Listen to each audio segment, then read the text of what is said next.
Hello everyone, welcome to the channel. My name is Orlando. Let's talk, guys. Let's talk. You know, too many times I have seen individuals on YouTube.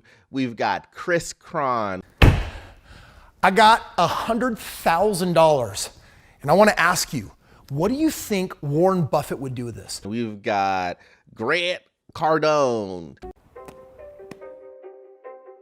Act like a boss, not like a bitch. Jay Morrison. How dare you comment on what I'm doing?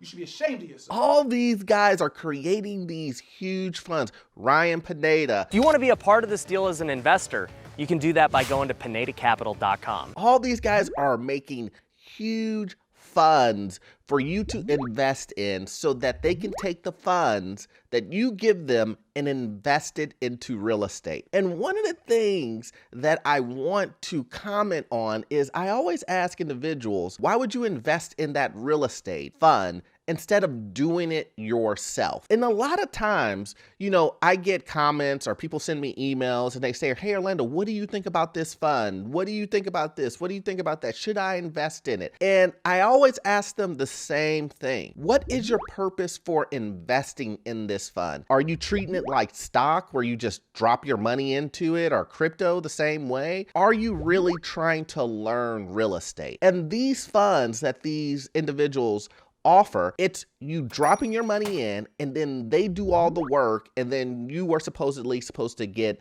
the passive income that they're going to generate for you. But let me tell you this, guys. Let me tell you this. That is not getting into real estate. Yes, technicality, you do own, you know, some portion of the real estate, but at the very end of the day, you didn't learn the processes. You don't know how the property was found. And you're giving away a huge chunk of the potential of real estate. And that's the reason why these guys are creating these funds for you to drop your money into, because they're going to capture all of the benefit when it comes to creating these funds. And I know this because, you know, at one point I was going to create a fund myself and think blah, blah, blah, right? So I know what the funds do. I read this stuff all day long, all the time. It's part of my job on top of that. So I see all of this stuff, and I'm telling you guys, why invest into these funds when you can do it yourself? You're giving away such a huge portion of the potential that you can make on your own.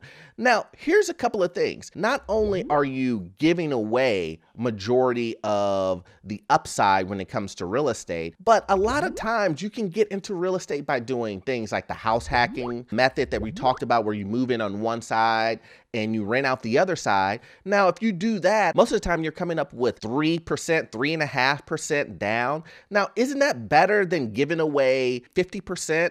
40% of the upside of a deal, because you don't feel like looking for the deal, or you don't feel like running the deal yourself, like managing the property. But here's the thing, guys. I tell you guys all the time, like, you don't have to manage the property. You hire a property management company and voila, they do everything for you guys. And that's what these guys are going to do too.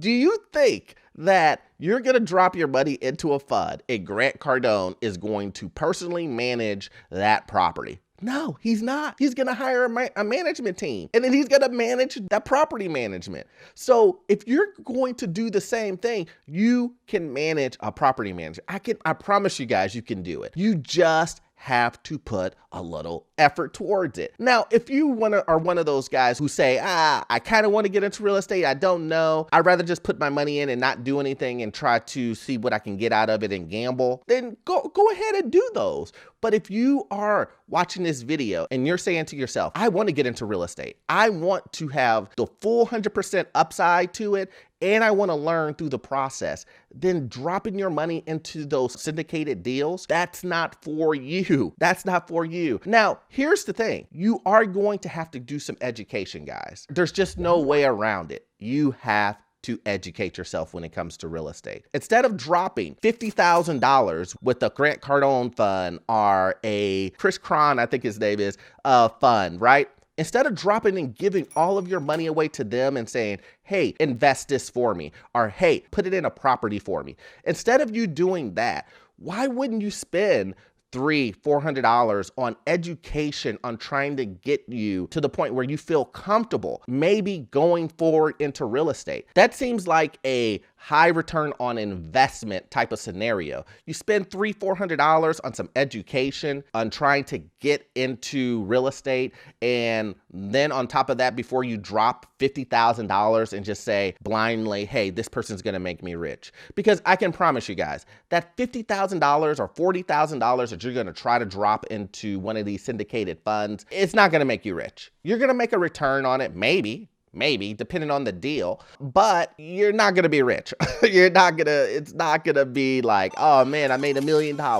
It's not going to be that way. But look, I can say this. You can make a lot more money if you did it yourself. A $50,000, now I'm stopping my own self before I go on, but not only that, but the $50,000 that you put into the deal, you have 100% control on the deal. That's the thing. You have 100% control. You don't really have any say in what these syndication funds do. You have zero say, guys, zero. So if, you want to put some new siding on, or you don't think that the property looks right, or you want to put a new tenant in, you don't have any say whatsoever.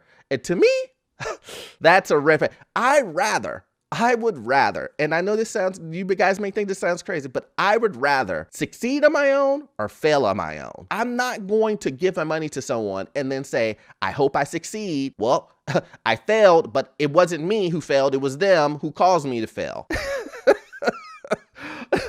Now, I know this could go on to a rant, but I just want to leave you with this last thing. It's just a little short story.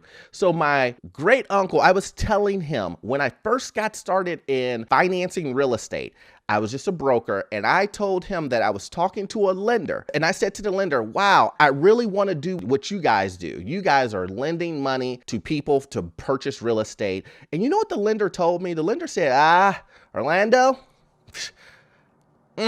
I don't think you want to do this. This is so hard. It's not what you think it is. It's so hard, man. You don't want to really do this at all. It's way more trouble than it's worth.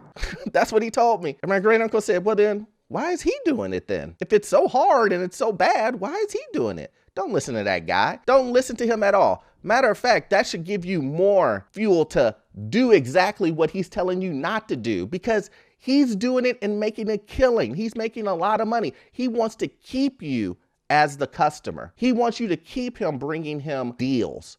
And I said, yeah, you know what? That makes a lot of sense. And of course I listened. And now I lend money, right? Now I'm a lender myself. And I would never tell someone not to do this. Is it hard? Yes. But can you do it? Of course you can. And so I want to translate that into real estate. Someone's going to tell you, you can't do real estate. They're going to say, you don't want to do it. Give me the money. I'll do it for you, because it's so hard. It's so hard. And they're telling you that because they want to keep you as the customer, guys. So I hope you got value out of this content, guys. I'm gonna need you to watch this next video. It will help you get into your first rental property, second, third, fourth. I'll see you guys in the next one. Thanks. Yeah, you're gonna see a whole new side of Uncle G. I'm talking crazy. Are you ready?